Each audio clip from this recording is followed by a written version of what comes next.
With the home price drop in Singapore in 2016, many analysts believe that this indication may prompt the lifting of property cooling measures in Singapore. For Economics ILP, we are going to analyze this situation and explain to producers from the government's perspective whether the cooling measures should be continued in the face of falling property prices in Singapore.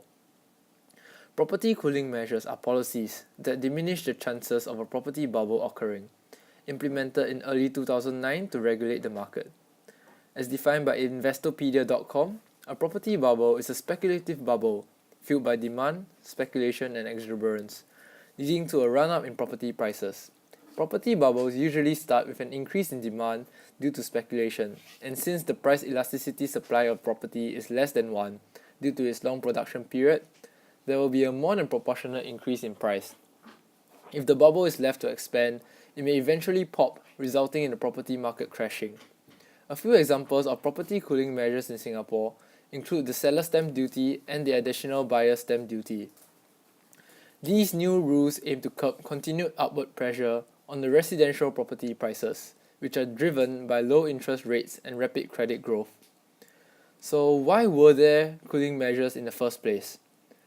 The 2008 global financial crisis struck Singapore, causing income and house prices to plummet as people got poorer, causing a decrease in demand.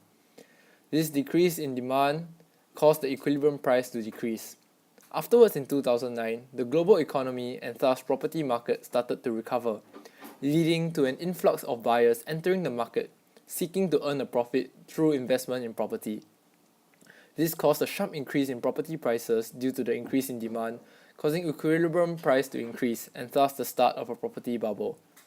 Housing prices surged more than 60%, hence the government began the implementation of property cooling measures, causing the rate of increase of property prices to slow down and become more stable as the market size decreased. In 2016, it was reported by the businesstimes.com that housing prices dropped by 3% and the property index decreased by 61%. Therefore, in 2017, the government decided to lift some cooling measures. Thus, this brings in the controversial question: should the government continue with its cooling measures in the face of falling property prices in Singapore? This video will focus on non-landed private condominiums because the cooling measures affected them the most. Landed property prices rose by 9% compared to a relatively higher rise of 30% for condominiums. If the cooling measures were lifted, investors would expect property prices to increase in the future. Thus, they would enter the market, increasing the demand for property. There will be an increase in both price and quantity. As property prices increases, the net worth of people who own a house or houses would also increase. For producers, sales of property will increase due to the increase in quantity, increasing their profits and hence producer surplus. However, there may be unintended consequences, like the widening of the income inequality gap, as when prices of property increase, people that own 2 or more properties have a higher increase in net worth compared to those that don't, causing the rich to become richer. This may deprive those who are actually in need of housing but unable to afford it due to the high prices. Hence, society's welfare is not maximized due to the inefficient allocation of resources. Lastly, the property bubble may resurface due to foreign investors and Singaporeans trying to make a profit, and this may potentially lead to the property market crashing if the bubble is left to expand.